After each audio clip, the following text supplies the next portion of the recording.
या विषयावर म्हणजे केवळ राजकारण नाही तर कोकणाच्या स्थितीच्या संबंधामध्ये आपल्याला आज मुद्दामून तुम्हाला बोलावून ते तुमच्याशी बोलावं, हितगुज करावं यासाठी ही प्रेस कॉन्फरन्स घेतलेली आहे. मुख्य भाग असा आहे की कोकणाचा रस्ता गेली 14 वर्ष होत नाही आहे. मी 6 वेळा इथे सत्याग्रह केलेले आहेत, काही फायदा झाला नाही. मी राज्यसभेवर असताना प्रत्येक सेशनमध्ये हा कोकणाच्या रस्त्याचा प्रश्न उठवला. तेव्हा मी उठलो की लोक म्हणायचे अभी चिपळूण का सवाल आहे का. गडकरींना भेटलो, गडकरी काहीतरी वेगळी कारणं देतात, प्रत्यक्षात त्याचं काही झालं नाही. कोकणामध्ये कोकणाचा विकास कसा करावा या संबंधामध्ये खरं म्हणजे इथे आंब्याचं फार मोठ्या प्रमाणात उत्पादन होतं, नारळाचं होतं, काजूचं होतं, आवळा इथे मोठ्या प्रमाणात होतो, चिंच होते. याकडे लक्ष देण्याऐवजी ही सगळी झाडं तोडून टाकण्यात आलेली आहेत. म्हणजे रायवळ आंबा तुम्हाला आता मिळतच नाही.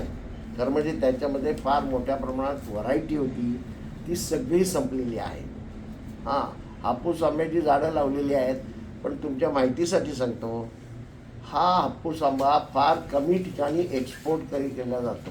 त्या भागामध्ये मोठ्या प्रमाणामध्ये ज्या इंडस्ट्रीज आलेल्या आहेत त्या सगळ्या केमिकल इंडस्ट्रीज आहेत. आणि या केमिकल इंडस्ट्रीजने हॅवॉक केलेला आहे. आपल्या तुम्हा लोकांना लक्षात आलेलंच आहे की याच्यातून मोठ्या प्रमाणात रोगराई आधीच होते आहे. म्हणजे इथे तुम्हाला असं दिसेल की कोकणामध्ये 33% वर कॅन्सरचे पेशंट आहेत. 33% वर. इथे हृदयरोगांचा मोठ्या प्रमाणामध्ये परिणाम होतो, किडनी फेल होण्याचा होतो, फुफ्फुस फेल होण्याचा होतो, लिव्हर फेल होण्याचा होतो. हे सगळे रोग जे आहेत ते मोठ्या प्रमाणामध्ये पोल्युशनमधून होतात. आणि झाडं तोडलेली आहेत, त्यामुळे इथलं आता थोडीशी थंडी आहे, पण इथे माझ्या लहानपणी जशी थंडी असायची त्याची थंडी गेलेली आहे. असं असताना पनवेलपासून अगदी तुमच्या रत्नागिरी आणि रत्नागिरीच्या पुढे पण सगळ्या इंडस्ट्रीज ज्या आलेल्या आहेत त्या केमिकल इंडस्ट्रीज आलेल्या आहेत. आणि त्याच्यातून जे काय निर्माण झालेलं आहे ते कमी आहे. म्हणून आणखी एक लक्ष्मी ऑर्गॅनिक इंडस्ट्री नावाची इंडस्ट्री जी आहे त्यांनी आणखी एक कमाल करून टाकलेली आहे. ती म्हणजे मिटी काय ते मिटिनी नावाची ह्याच्यामध्ये जी कंपनी होती इटलीमध्ये, ती कंपनी, त्या कंपनीचा ह्यांचा करार झाला. आणि असं माहिती मिळते, आमचे घाट त्याच्या संबंधात अधिक माहिती देतील,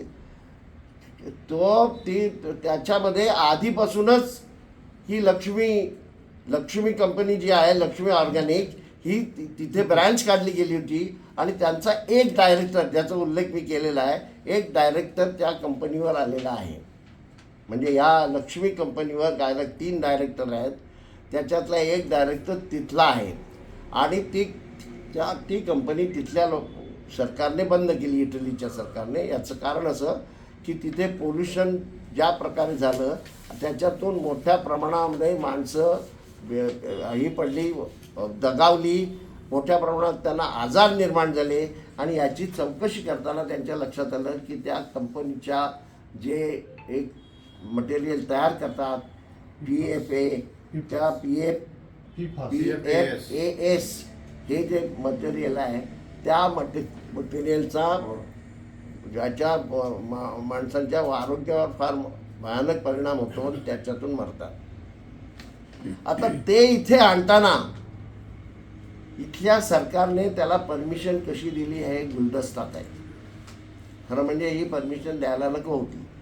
तिथून ती फॅक्टरी बंद झाल्यावर जशीच्या तशी त्या फॅक्टरीची मशिनरी आहे ते इथे आलेली आहे, जशीची तशी. आणि ही फॅक्टरी म्हणजे माझा एक गैरसमज होता, मला वाटतं आता चालू झालेली आहे. आता चालू झाली नाही. मी अशोकराव आणि गाग तिथे आम्ही गेलेलो होतो. त्यांनी फ्रँकली एक गोष्ट कबूल केली, म्हणजे मॅनेजमेंटच्या लोकांना मी मानतो, त्यांनी हे सांगितलं ही फॅक्टरी आमची 2020 चालू आहे आणि त्याच्यामध्ये हे जे मटेरियल आहे हे आम्ही बऱ्याच वर्षापासून करतो आणि तितकं आहे. त्यांनी हे पण सांगितलं हे आम्ही उत्पादन करतो. म्हणजे त्यांनी हे जे आहे PFAS